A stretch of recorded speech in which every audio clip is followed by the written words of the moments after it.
All right, welcome everybody to our partner-led session for the Central Mafia. For those of you who don't know me, my name is Juan Mac. I'm your facilitator and host for this session, along with Sean, who should be here shortly. He likes to show And up late. yes, he will show up late. And he will. I'm trying to see if he joins, but we'll just keep going so we can pass the, the baton to Gene. So this is partner-led session, just an opportunity for us partners for the Central Mafia to be able to share information, connect with each other, and most importantly, learn from each other. We just want to reinforce that this is partner-led. So if you guys have any need or any interest on anything in particular, either from ConnectWise, from a vendor, from another partner, or if you have an idea that you want to share with the community, just reach out to anybody that is in the advisory council or myself via LinkedIn, via the Slack, via email. All of you get my emails that I send on a regular basis, and we'll be more than happy to get in touch with you if you're interested in presenting or try to coordinate and use our influences or connections, I guess, to bring this to the community if it's a topic of interest. So we cannot get this done without the help of all the people in the advisory council. Juan here, John, it's Jordan, Richard, who's here too, Scott. Heather is out. So Heather is a new member of our advisory council. She's out at another conference, and Larry, who's also with us.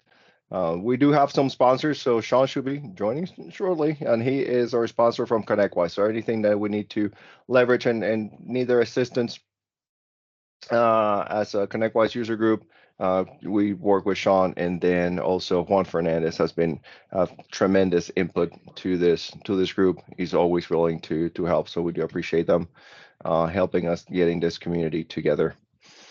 Just want to remind everybody that we do have our Slack channel.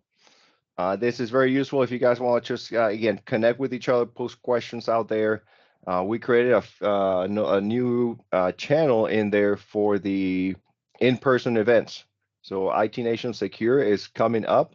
So if you're attending or you're going to be at the conference, go in and into that specific channel, and we'll use it during the event if we need to get together, join, for any particular event, for breakfast, so we can see each other over there. And this session will be recorded and we will post it on our YouTube channel. So all of our previous sessions are out there.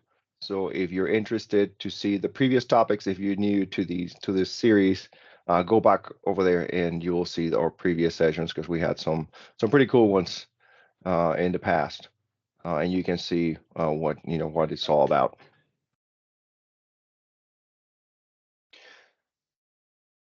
All right, so we do have some upcoming sessions. On the 23rd, we'll have our open mic for the month. We're calling it Ready for IT Nation Secure. Again, if you've never been to it, it'll be a great opportunity to learn from all the people that have been there, to see what you're going to expect, what do you want to do. Again, so we know that you're there if we want to get together, or if you just want to show up, and if you have any questions, if you have any follow-ups from today's session, or again, if you want to share something with the community, just show up. It's we hang out there for an hour, and we do have some great topics and great conversations. So it's the 23rd, 3 to 4 Eastern, 2 to 3 Central. Next month there will be no webinar because there is a live event which is secure. And then we will have an open mic as a follow-up to it, and that'll be on June 15th. And then our July webinar will be on Thursday, July 6th. And we're taking a little break. We're calling our summer break, so we will not have an open mic in July. And then in August we'll pick up with the 2 webinars again, a month the webinar, and then the monthly open mic. Before we get started, just remind everybody that you can use the chat to participate, or if you have any questions, we'll just monitor that. That way we can give Gene a chance to, go through his slides, and if we see anything, we can monitor that, and then just, just interrupt there, Gene, as we need to, and we'll go through all those. Or if you just have any comments out there, you just use the chat and participate. So before I pass the presenter here to Gene. So Gene Reich is our presenter for today. He is the owner of an MSP over in New York City. They're an Apple and identity focused MSP, and he is also the co-founder of Traceless IO. So he is very passionate about cybersecurity and the changes in the security landscape. We met with him. He's has a really cool insights on positioning your MSP and what should be your security postures. That's what he's going to talk about today, and his interest in cybersecurity and all the changes that you've seen that led him to the creation of Traceless, which focuses on advanced threat protection for modern communication systems such as chat and ticketing. And Gene, if I live in New York City, we'll be like best friends, because anything outside, I also enjoy. So that's what I like to enjoy the free time. So Gene, go for it, buddy. Thank you so much for joining us. Yeah, thanks for having me, everyone. I actually grew up in the suburbs of Chicago, so that was, my upbringing, and I went to school at Illinois Wesleyan, which is, in Champaign, not Champaign, Bloomington Normal area. So from the Midwest, migrated out to the Northeast, and yeah, I've kind of been in IT ever since. So thanks again for having me today. And like you were saying, this is definitely a conversation. So anybody, have any questions or comments, just speak up. Just calling out Sean's in the house. Just showed up in chat there. So welcome, Sean. Yeah, great. So yeah. some... How are you so damn good looking? I just want to know how you're so damn good looking. That's all I want to know. Oh, geez, dude. It's hard to see if you combed your beard properly, like we were talking about before. So yeah. Anyway. Fine. Yeah, you guys can come to IT Nation Secure and get this kind of experience between Sean and I in person at a bar, which is probably more fit. Yeah. Okay, so Juan, you want me to take control? Is that? Yeah, if you want to go ahead and share, or if it's the same press, or I can share from here. But I figure I'll let you. Yeah. Let me. If you want to share, or I can use the same one that you sent me, and I can share, and you can let me know when to. I added a slide, so Okay. let me share here. No.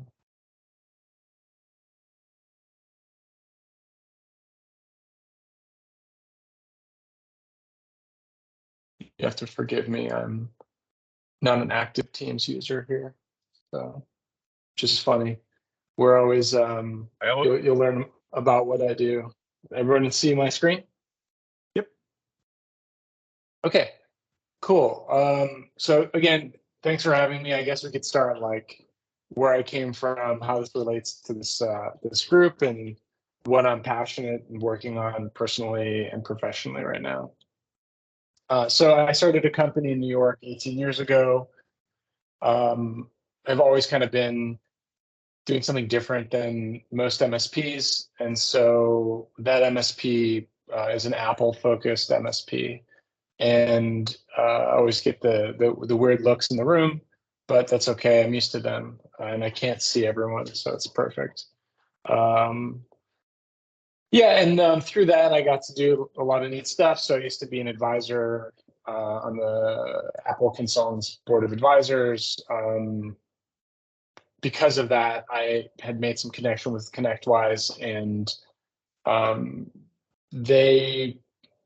was starting something called a CISA think tank prior to his departure that allowed me to dive in a little bit deeper into security. We were kind of talking about, what are we doing as MSPs to advance our security offering to our customers? How are we pricing and packaging that? What could ConnectWise do to enable us? Where are the holes in the market and things like that? It was a really fun time. That group was an evolved peer group, but it eventually moved to a formal advisory council of ConnectWise, which has served for a few years.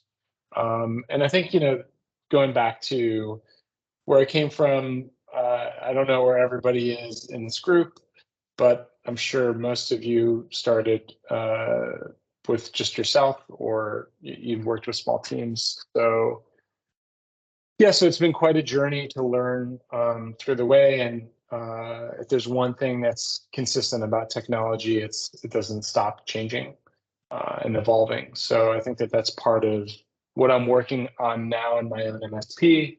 And as you mentioned, co-founded Traceless, and this was due to a specific scenario that I got pretty petrified about in our own MSP of how we were handling sensitive information and verifying the people who were calling our help desk, and found a hole in the market and decided to start another company, which at the time, I think it still was a good idea, but it's been difficult managing between two businesses, but I'm grateful for the opportunity. And so for me, a lot of the topic that we talked about was, what is an MSSP going to be? And I think we're kind of on a tail end of that evolution. And that was really interesting time because most people thought that this would be the next big wave of our industry. And I think security is playing a central part to any managed service provider today. But I believe that most of the MSPs that are out there didn't formally turn into an MSSP. And what I mean by that is an MSP that turned into doing SOC or NOC services or incident response exclusively. And pen testing is on there because I feel like a lot of MSPs also started doing pen testing, and some businesses just focused on doing pen testing. And the industry now is a little bit more broad. So, man, like MSSP, it can mean anything, right? And I think we have such a broad range of business models to think about offering. It becomes really cumbersome to think about servicing, all of these different offerings to all the different customers that we might want to go after. And I personally did not feel charged to move into a formal MSSP. This was also kind of came at the time where we started focusing on what do we really do well and how are we doing security for the people that we service, right? And it really came down to that conversation instead of trying to scale up a business model because of an opportunity. And so, we don't do any of these things, right? We don't do incident response work. We don't have a SOC or a NOC. We're not going to build any of these things. We don't do pen testing, even though we're looking at augmentation through Vonhai, which is something we could talk about. We don't really do a lot of assessments as far as like compliance work, even though we're partnered with a company called Vanta that does compliance readiness and kind of organization around compliance. And so, to this group, what is your flavor of MSSP and who really is an MSSP these days? Because I would also say that like somebody who's running a SOC, well, that's a SOC. They're not an MSSP. It's its own business model now. And for me, one of the great analogies from Gary Pico was that, we're all selling some variety of cake, right? And we all huddle together as MSPs, and that's a big, or technology service providers, and we're selling to similar customers, different but similar products. And I think part of that dialogue of what we're selling needs to evolve, because the needs are coming where these people might need more protection than we're doing internally. And I've seen a huge, being on the conference circuit last year, there's just been a massive influx of new providers that are providing co-managed security services. And I think that that's a good thing, but I think it's a little daunting for us MSPs. So, well, what was the survey you had here? Yeah, I just sent out that survey. Yeah, great. Because I think we're wondering based on what you're talking about, right? So we have all of us as MSPs, and then we start offering probably at one point some level of AV, managed AV and things like that, and things are starting evolving into this cybersecurity and being an MSSP, and offering some flavor of it. So when you're asking, who is an MSSP or what's your flavor of it, just reaching out there on the survey and see who is an MSSP. Right. Looks like we got about 71% saying no. Yeah. 13% I think we are. One actually answering is yes. Great. And I think that this survey results are congruent to my belief about the ecosystem. And I think what was challenging for me is that a lot of the marketing messages have been like, if you're not an MSSP, you're losing out, right? You're going to miss out on this opportunity. And I think that there's a grain of salt to have with that. So for the rest of you, there's a lot more people curious to see what everyone feels, where they're at. And so for me, I would say we're a security focused managed service provider, but I wouldn't brand our company as an MSSP. So for our customers, which a lot of times are startups and VCs, fast growing companies using Apple endpoints, how do those people need to be secured? And we don't really manage a lot of infrastructure like servers and Azure stuff. We manage a lot of SaaS applications. And so a customer might come to us and have 40 to 60 different SaaS applications that they're using across 100 people. And so for us, our key partnerships are Okta and Jamf, which is an Apple MDM device, Google Workspace, and CrowdStrike. Right, so that's kind of our stack of tools that we use. And the reason we were using those is because we felt that those were really our points of entry for our customers, right? So how do we enable MFA everywhere guaranteed without having too much of a burden on us as IT providers, or for the customer from hey, I got to access 20 different apps. Do I need to manage 20 different QR codes on Google Authenticator or Authy, and then 20 different passwords? So that's how we're delivering security to people, and focusing on verticals and specialties has really helped us excel our vision of helping businesses secure their infrastructure. And so some of the questions that we ask ourselves are, what are the open doors that your customers have? I think most breaches happen because people find an open door and they walk through, and then they start doing damage, to the businesses once they're in. Also, what's your interest and strength? I think I go back to what I was saying before, that we thought about being an MSSP in the way that a lot of people do, and I'm curious to hear from Andrew and Tim as well, how they qualify themselves for that. And it's not right or wrong. I'm just curious to hear perspective, because that's what I'm here to provide also. But for us, focusing on going deeper with Apple and Okta and selling the business in 3 to 5 years was our strategic goal. And so, spending hundreds of thousands of dollars on resources to start a new business line didn't really make sense to us, right? So our company goals really were started to become useful in considering how we wanted to posture and provide security services. And this is leading to us thinking about partners to bring in to help our customers where we are not interested in becoming experts. Another thing that we're working on is our HIPAA certification, and followed then by SOC 2. We started with CIS 20, and I just wanted to shout out that CompTIA has their cybersecurity trust mark. That's like a very amazing framework for MSPs to work on protecting and kind of just organizing their own selves as from a security perspective. Juan, would you mind putting another poll, like how many people in this room are certified in SOC or HIPAA or CompTIA or pursuing one of those right now? I think that would be really interesting for me to hear.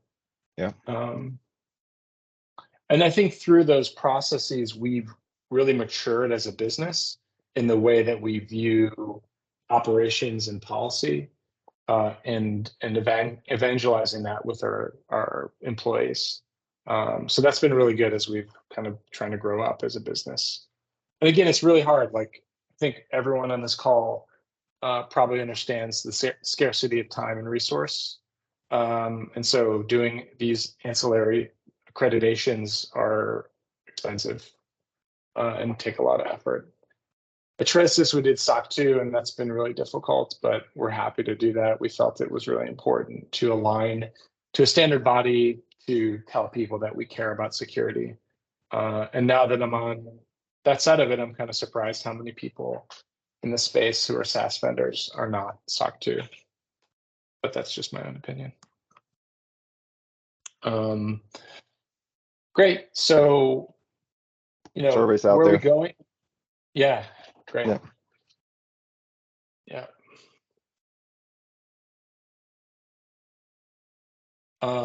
Great. So I think that I don't know if anyone's heard of Fifth Wall. They're a really interesting company. I'm always happy to plug vendors that I believe in. Their business model revolves around helping MSPs and their customers review their cyber insurance policies. And I think what everyone has probably noticed is that early days cybersecurity insurance, the insurance companies pretty much got their asses handed to them. Breaches were expensive, claims were insanely high, and if anyone is aware of insurance and how that business model works, it's their goal to not spend any money.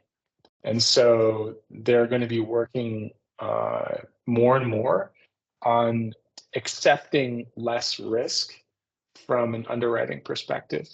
So I think what I foresee coming and happening is that people are paying for policies that don't actually meet the needs of the business. And it's really difficult for MSPs, account managers, and owners to really understand all the details. I know it's when I have an insurance renewal for my own company, whether it's liability or operating insurance or health insurance, and it's just a nightmare, going through all the questions and all the variables and options. And what they're promoting is that, helping the customers review their insurance policies, offering potential cost savings and better value, but then allowing IT companies to have deeper business discussions around why doing more advanced security postures is beneficial for the business from a cost perspective and an insurance perspective. And I believe that most cybersecurity insurance is going to require some sort of incident response retainer or service moving forward, like in the next few years. I think otherwise it's going to be like prohibitively expensive. That's just my call. I mean, there'll always be something, but I think that's what's going to happen. So, for us, we're working on a pilot program with CrowdStrike where they're starting a MSSP Falcon Complete product. So we're going to be able to offer that service on a per unit basis without minimums to the customers. And there's a lot of other vendors. If anyone's using a co-managed SOC or incident response, I just put in the chat. I'd love to hear and learn what other people are doing. Juan, are you guys using anything? Yes, we are actually using a co-managed SOC for our security offering. So we're partnered with ConnectWise on those. So both on SentinelOne and the SIM. So everything gets sent over to them for review before it gets escalated to us. Because like you said, I mean, I think like finding that that level of expertise is really challenging, for MSPs and being up to date with all the changes. So instead of trying to bring that in-house or trying to elevate somebody, we just decided to leverage all their services for that. So and that's just for that. I mean, when it comes to SOC, those are the two products that actually have a co-managed SOC. Great. And I see Rick's using Stockster. Sean, who else are you seeing in the market at events this year? For SOC? Yeah, like co-managed SOC. So you got like SOC Scooter. Hell, I just came back from a conference. I just talked to somebody. I'm gonna go to this right now. I'll put together a list for you guys. Actually, that's probably a good idea. I think something I did want to that I think would be a good conversation to have here, since you brought up earlier with the cyber insurance companies, and then going into the SOC conversation. I don't know if any of you ever looked at a checklist on what's required for cyber insurance. I know like DataStream, which is one of the people in PitchIT this year, they actually have a checklist. They have two different checklists actually. One for that you should just have in general for a basic minimum compliance to cybersecurity offerings, and the second is actually to get insurance. And the reason I'm saying this is because if you're going down this path of talking about like that MSSP and what they're offering, it should include everything from people, process, and technology, and that's where they're headed for now. So they're actually looking at, okay, what technologies are you using? And yeah, every cybersecurity company says the same buzzwords. We protect your data, we protect people, but you got to figure out what part they make up in the actual stack, for one. So whether it's, you're talking about a SOC, or whether it's an actual software or whatever, like email protection or whatever, but clear up to compliance, and then evidence for compliance maintenance as well is a big conversation. And then with the legislation that they're trying to push through in California, and they're talking about, you got to be certified, you have to have an education of some sort. There's also comes those certifications for security that your staff must have to be implementing and to be supporting. So it's not even just a SOC. You're looking at help desk across the board. Even you might be outsourcing as well to people that are certified. Yeah. One thing that it's a lot. I've had a large conversation there, and actually, I know Matt Topper's on this call right now. He's our cybersecurity evangelist. He's been doing a lot of research on that too. He could probably talk a little bit to it as well. Matt, if you'd like to jump in at all, if you're still while he unmutes himself there. We just went through a review of ours actually, and there was we have the net admins in there and the sales team. And there was a lot of things coming up when it comes to like cyber insurance, the questions that they get from clients and offerings, and trying to be cautious when we're providing some services and what we're telling our clients at one point to, when they're actually filling out these forms and trying to, they look at us at the experts when it comes to that. So I'm glad you mentioned Fitwall, because that's something that came up. And also for compliance recently, we for certain companies that do have these requirements, MSP Alliance actually has something for compliance as a service, when they can help the MSP with their clients that have a certain compliance requirement, to help them through those steps. And I thought it was very interesting, because again, they're looking at us, and there's like so many requirements out there, and so many things that we MSPs, we need to be cautious in what we tell our clients, and put ourselves in a very difficult position later on to try to explain something. So bringing all these experts like Fitwall and MSP Alliance to do those things is very helpful, to have that good relationship, right, with their client, and establish that our posture and saying, yeah, we're offering all the security options for you, but we're going to leverage somebody else that it's really focusing on that area. Yeah, and I think it's another easy value prop for your customers, right? So it's like, hey, we're going to give something for free to you, right? And that should help you have a deeper conversation, get stickier, and potentially sell more services. It's a pretty compelling business proposition for an MSP. Has anyone used Cylance yet? Heard of them? Heard of them? Haven't used them. Yeah, they do the insurance parts, obviously, and then they've got a separate service warranty that we're looking to strap to our products. So they have underwriters and everything that deal with the cyber insurance, and then we're responsible as a company to have those baselines, whether that's multi-factor, advanced ATP stuff, all kind of in line. But then they'll strap that to their existing insurance up to $300,000, which is kind of a nice thing to say, hey, we've got these systems, we're so confident in them that we can strap a warranty on top of them, which is, to me, pretty unusual in our industry. I don't think anybody says, hey, you're going to be 100% secure. And it's not like we are saying 100% secure, but to be able to stand by that with a warranty, I think is a pretty interesting idea. Yeah. Yeah, it's interesting. CrowdStrike had on their complete product, when you buy it direct, they have like a warranty also, which is pretty cool, right?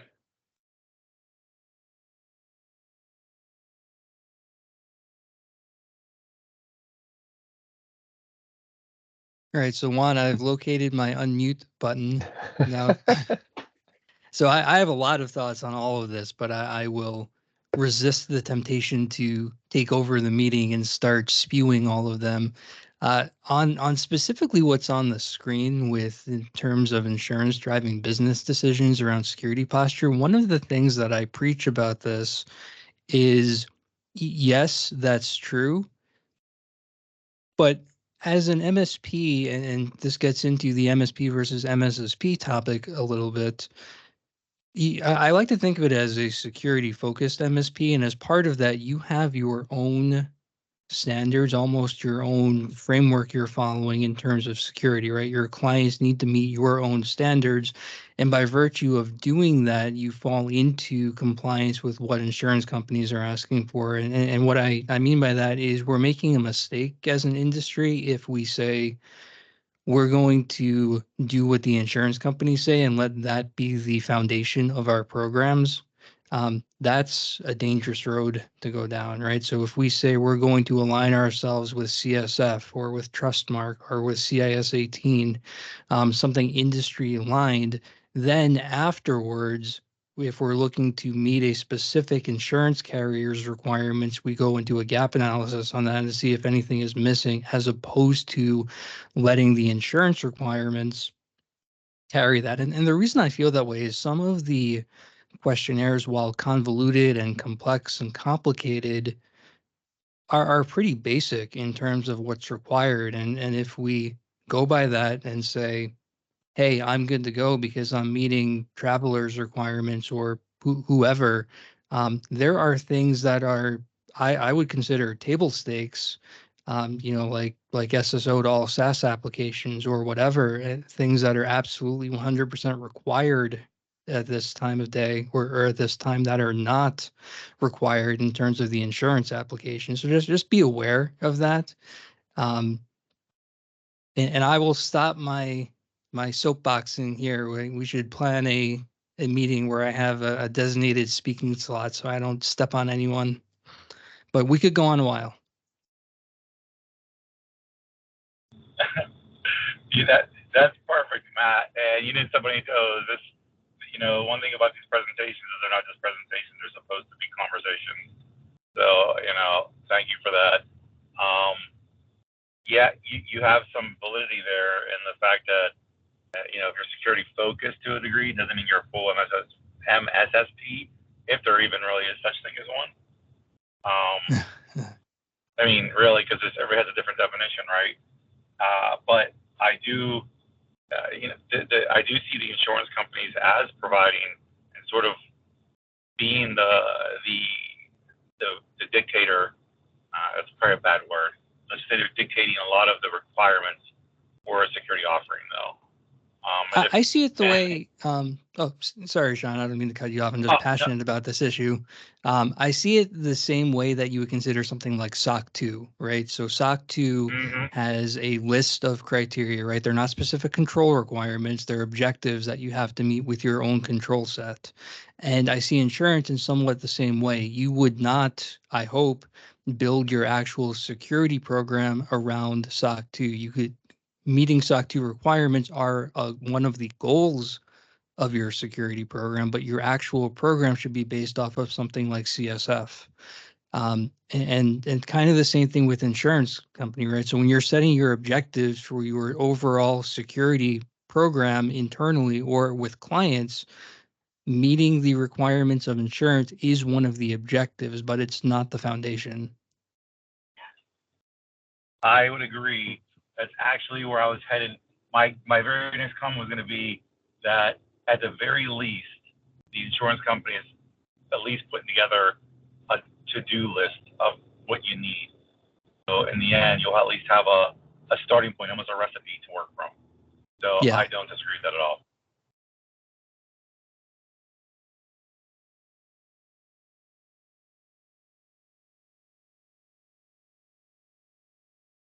Great. There's a question out Anybody there. else have any other thoughts? Yeah, go ahead.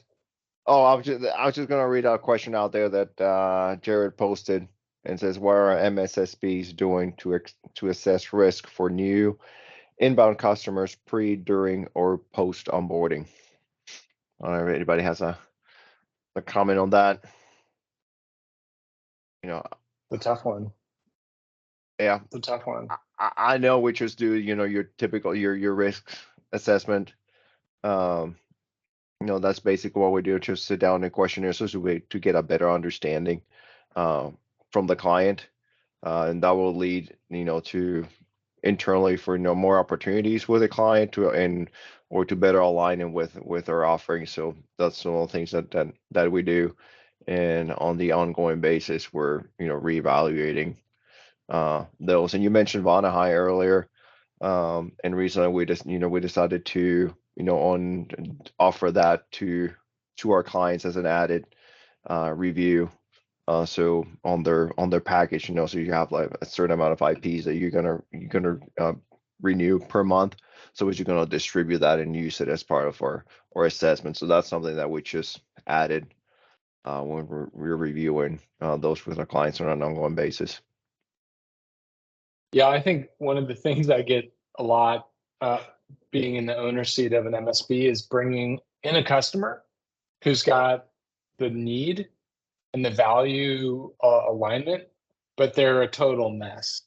And then, you know, the team who starts onboarding them is like, what are you doing? This customer's a total fucking mess. And it's like, yes, exactly.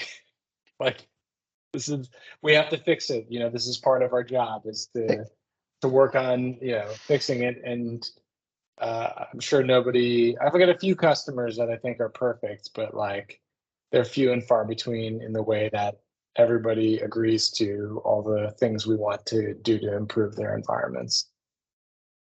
Is the overall question there, like, it seems like a reduction of liability, right? Like, I go to you and I've got this stack of offerings. You decide to take some things, leave some other things, and then what does it look like for liability? I'm not sure if that was what the question was that Jared had, because I mean that's difficult for us too, I guess, is what I'm trying to say, right? These are new clients coming in that either think that they're 80% there, or for whatever reason don't want to buy a full stack. I mean, part of the answer probably would be, well, your bundle's built wrong, right?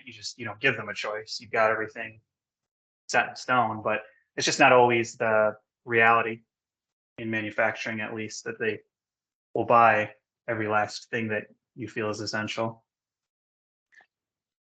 Yeah, sorry, and I was trying to save everybody's ears here because I have a newborn screaming in the background, so I was trying to go through chat. But yeah, I think that kind of encompasses what we're looking for, is limiting liability as kind of the general response to that, and also knowing what general areas, like kind of high level down to granularity, what things that we feel, our teams or our company directly feels like are the largest gaps that we need to focus on and identify. And like a small example is, we've onboarded new customers and we realize that we haven't even disabled the previous IT providers' global admin accounts, or, there are 27 global admins in Office 365, and like really being able to identify that risk up front and know where we need to be focusing our time before we onboard them, preferably, so that we have some kind of profile or understanding of what we're inheriting. And then during, to make recommendations, short, medium, and long term, and then ongoing, I guess. It's never, like you guys probably agree, it's not a set and forget. It's always going to be, a destination or a journey rather than a destination. But, there's systems out there that people are using that they really like. Are there checklists like NIST 830 or 37 or 39 that people are following? Like, I guess in general, I think this started the conversation where I wanted it to go. So any other comments? I'll pause and mute and stop the baby from screaming, hopefully.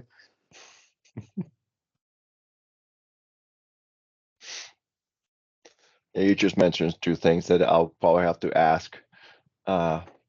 It just gave me anxiety. Just like, are we really reviewing all the admins on 365? I don't know. Well, let's ask now. So that's Yeah, I mean, a apart from comment. reporting, Jared, I would say, like, when we're onboarding, we do have a clause in all of our agreements that alludes to the fact that, if the old IT company doesn't give us all the information that we need to properly decom their services, there's a possibility that they'll still have access. They don't like that, but I mean, it's kind of the truth of the industry, right? If I'm a true tech person, I can be in that system and I'm very hard to detect.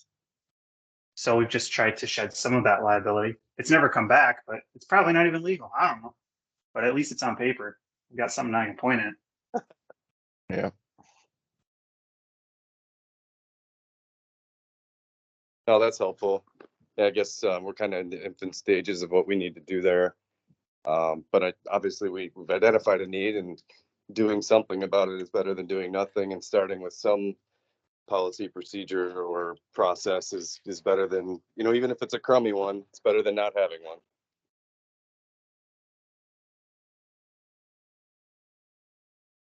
John had a question there. I've never been through a CMMC audit. Sounds atrocious. We're actually certified in the state to do CMMC level 1 implementations. I have no desire to do audits, but the implementation side of things is, I feel it's a good place to make some money, working them through the policies and procedures, and then filling in those policies and procedures with the supporting software that's needed. But John, just in case you didn't see my message, CMMC is only for Department of Defense contracts and the supply chain through those, and depending on what's being used by or the information that's being passed down to the supplier, whether it's at the top or at the bottom, depends on what level of CMMC that they really need to be in. Are you in Michigan, Scott? We are. Oh, okay, so you're on the same list we are. A good list to be on. It's conversion is weird on that. I don't know how you guys have been doing with that phase 2 stuff, but like, I can't understand how they can get 75% off of anything that they do by going through the CyberSmart program, and they still won't buy packages. Maybe it's going well. I don't see the state spending all that money, considering before they did their second round, they only had one phase 2 completed over a year of having the program. Right.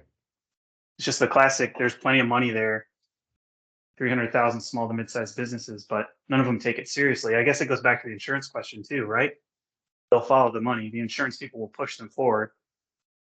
And the same is going to happen with the DoD. At some point, it's going to be on a contract. They won't get it. And then they'll come, I guess.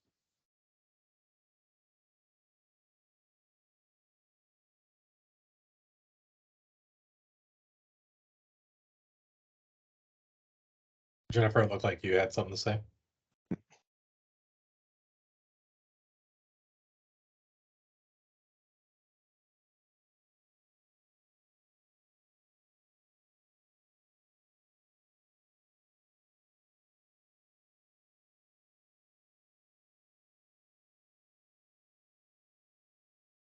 And Robert had a question in there. What basis are MSSPs using to quantify the services to come up with a fair price to charge customers for security services?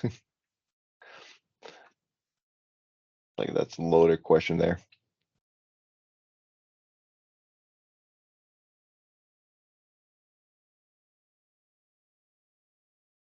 Well, I think we had one person say that they are officially an MSSP. Andrew, you want to speak to this?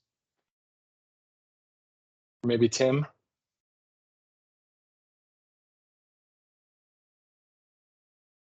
Yeah, hi, this is Tim.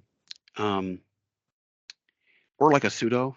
We seem to be, you know, for Microsoft or whatever the case may be. So it just seems like we're doing insurance reports, ransomware hits, we're involved in that process. So it's kind of a pseudo versus reality. So that's kind of where we stand on it. So it's more of a maybe we are, maybe we're not, but not official. Well, I asked the question just because there's so many things involved with security. So, you know, you talk about hours spent, you know, and I can tell you, you know, internally in my company, you know, I spend hours analyzing reports and everything else. So, you know, the obvious one would be, you know, the cost of the services that you are invested in, and then adding the average time for each of those services. So that's something that we're starting to do as a company. Natively, we're a building automation company, but we're starting to branch out on doing MSP services only because it's very similar work in regards to security and functionality. So, yeah, I mean, I would assume that if you're going to charge for these services, you would list out, this is what we'll be doing, right? You know, MS365 analysis, we'll be doing, you know, AV, you know, and adding all these services up and then using that list to help justify the pricing to say, hey, this is what we're going to charge. So I just wondered what everybody else is using, or if anybody had any other thoughts, you know, around that process. I think some of the knowledge that we have as IT professionals, you know, it's just priceless because it's just stuff that we've learned over the years. You know, I've been doing this 23 years, so it's just stuff that I've been using and learning over time, and we forget that not everybody knows what we know, you know, so we have to make sure that we're charging the right amount of money, and not just based on hours, but based on experience.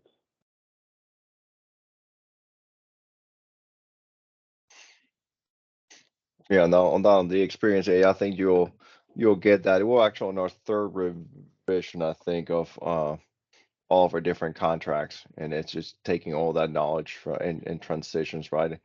Like you said, we're always adding services to like all the different products that we're offering, just like trying to determine how much time we're gonna spend on all those. But as you mature, we learn that we're probably not spending as much, or we can just move that focus into something else that will have either more benefits for the client, creating that stickiness.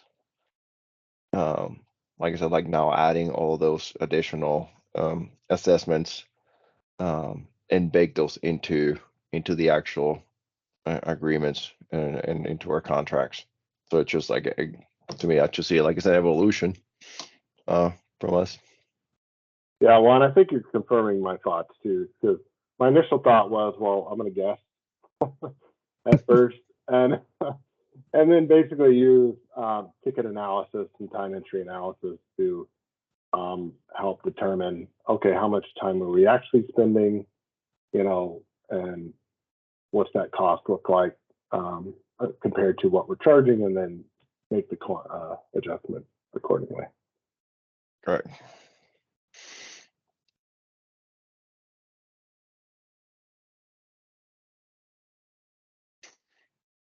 All right, Gene, I'll let you take us home, man.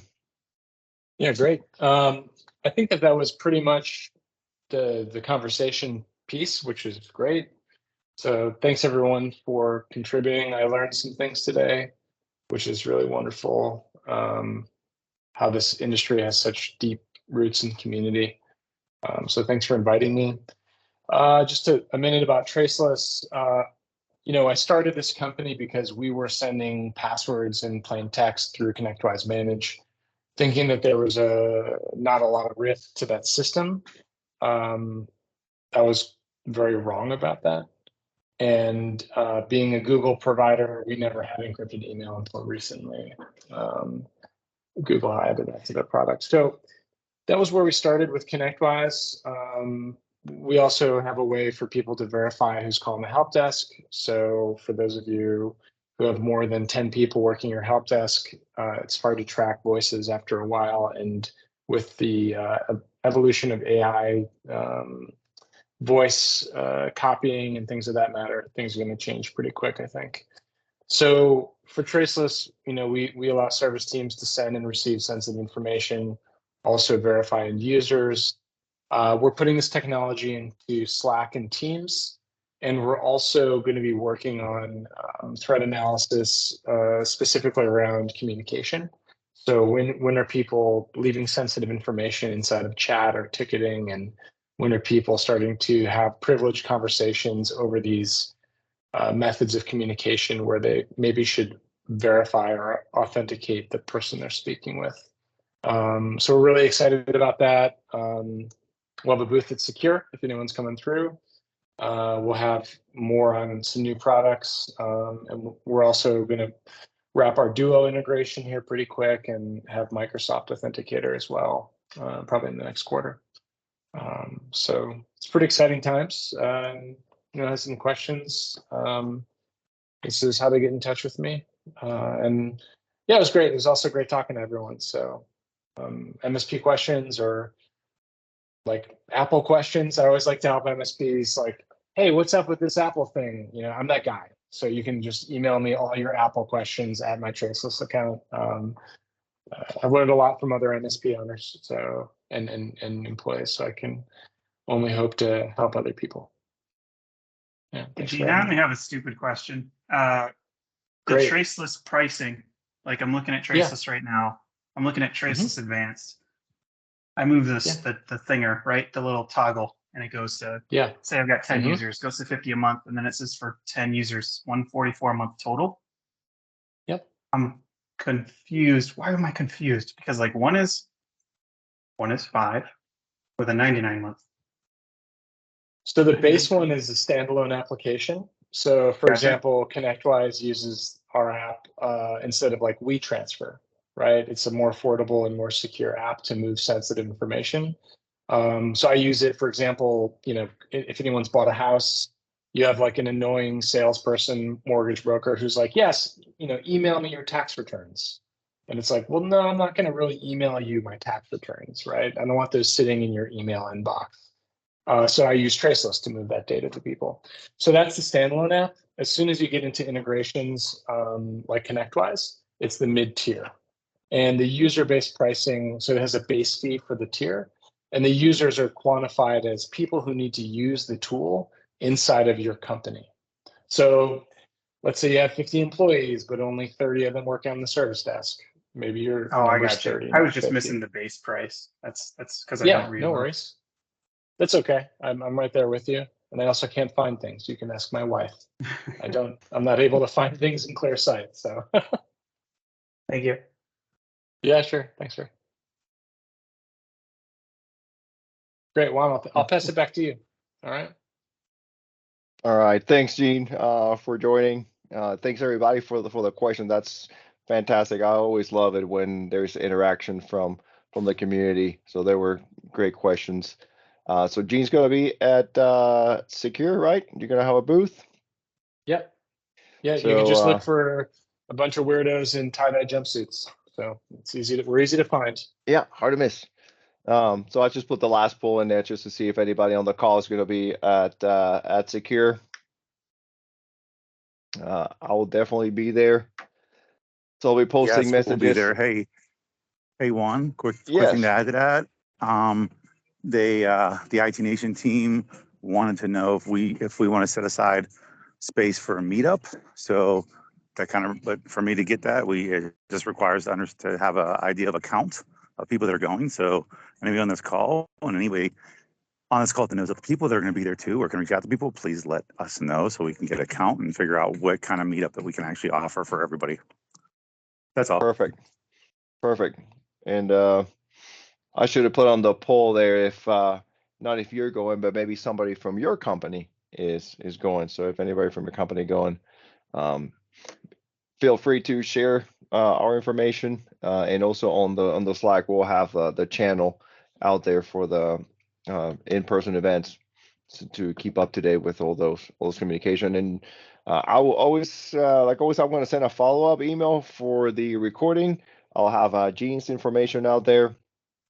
Also, if you guys need to reach out to him for any Traceless or Gene, you said Apple questions. Bring it. Yeah, bring it. So let me demystify that for you guys for free. Yeah.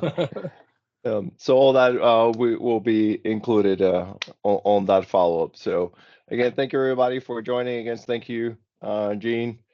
Thank you. Scott, Larry, Richard, Sean. Thanks, guys. And we will see you on the 23rd. 23rd was for the open mic right before Secure. Great. Great job, guys. So, all right. Yeah. Thanks everybody. Thank you, guys.